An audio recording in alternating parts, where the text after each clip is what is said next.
Gracias, señor presidente. Señorías, el efecto placebo es una mina de oro para muchos embaucadores y muchos farsantes, y quiero centrar bien los conceptos y el alcance que tiene esta moción subsiguiente a una interpelación que hicimos al consejero de Sanidad. Primero, el contexto. El contexto es que hay unanimidad en que están aumentando la utilización de estas pseudoterapias y que constituyen un problema. Constituyen un problema en un primer término sanitario y, en segundo lugar, constituyen un problema desde un punto de vista de uno de los valores fundamentales, que es valores fundamentales de la democracia, que es el valor de la verdad y, por tanto, también del progreso científico.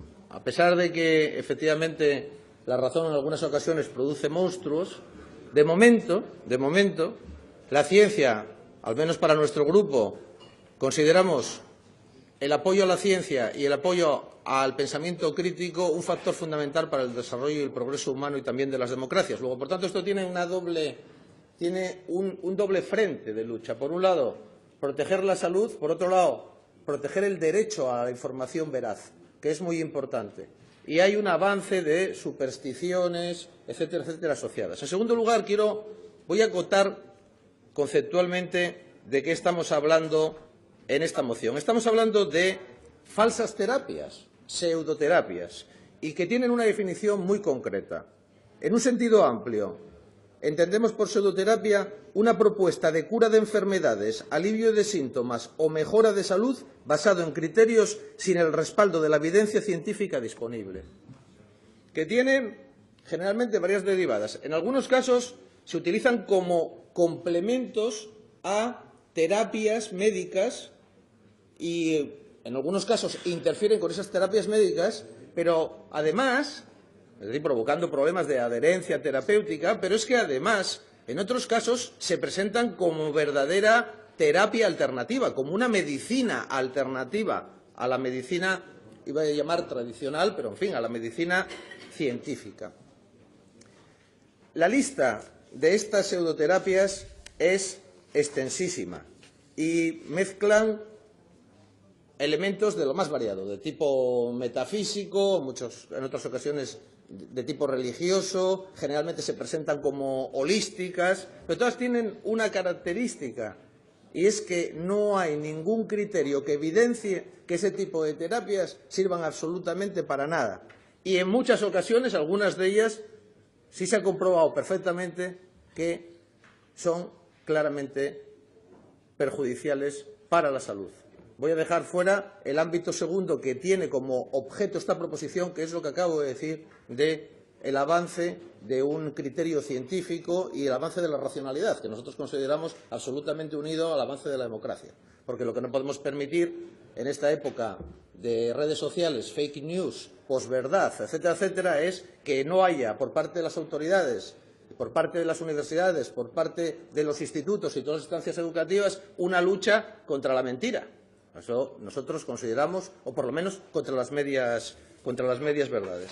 Como acabo de decir antes, bueno, la lista es muy extensa: angeloterapia, apiterapia, aromaterapia, ayunoterapia, ayurveda, cirugía psíquica, craneosacral, cristaloterapia, cromoterapia, etcétera, etcétera, etcétera, hasta 70, de lo más variopinto. Pero que hay público para todo. Voy a contar una anécdota porque eso ha sucedido ya que estamos en un momento, en fin, después de las cuentas del presidente. Ayer, poniendo la televisión, en un programa de primeros encuentros, se presenta una pareja y uno de los participantes pregunta al otro a qué se dedica, y dice que es carpintero, que estupendo.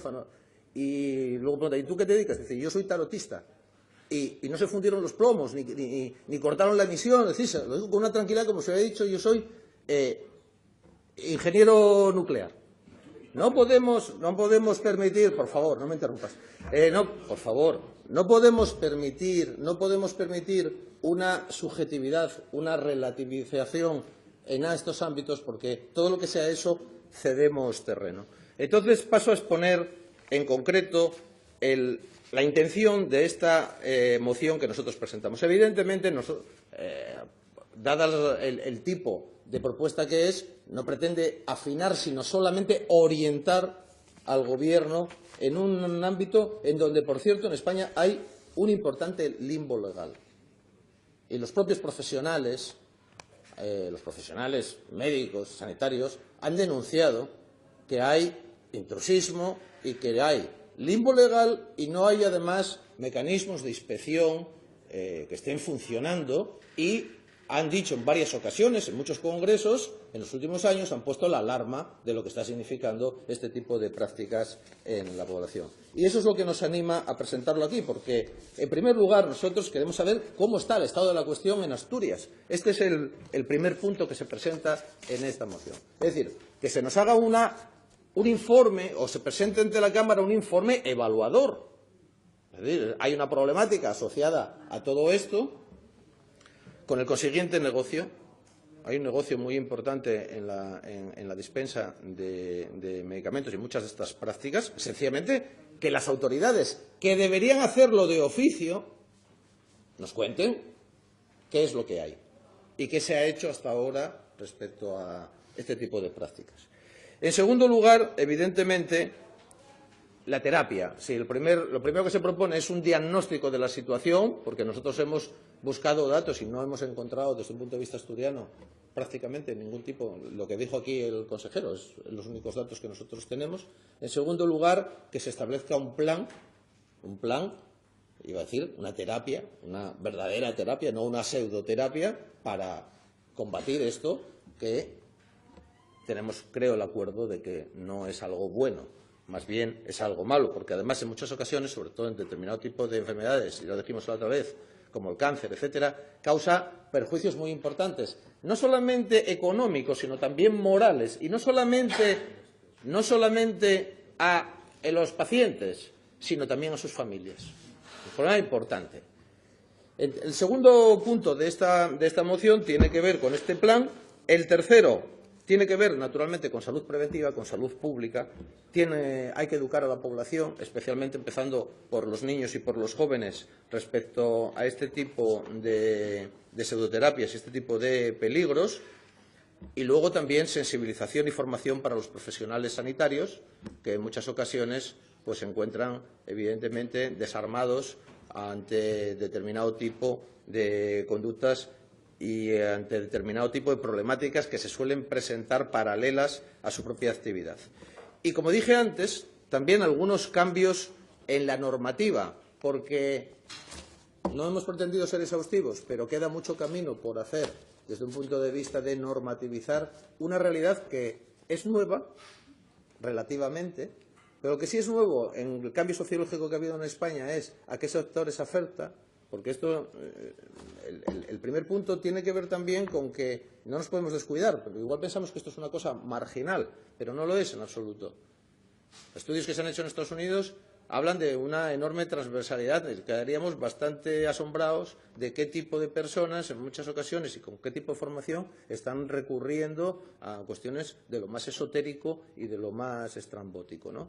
Y algunas de ellas, además, con implicaciones, iba a decir, cuestiones relacionadas con la santería, etcétera, en fin, peligrosas y sectarias.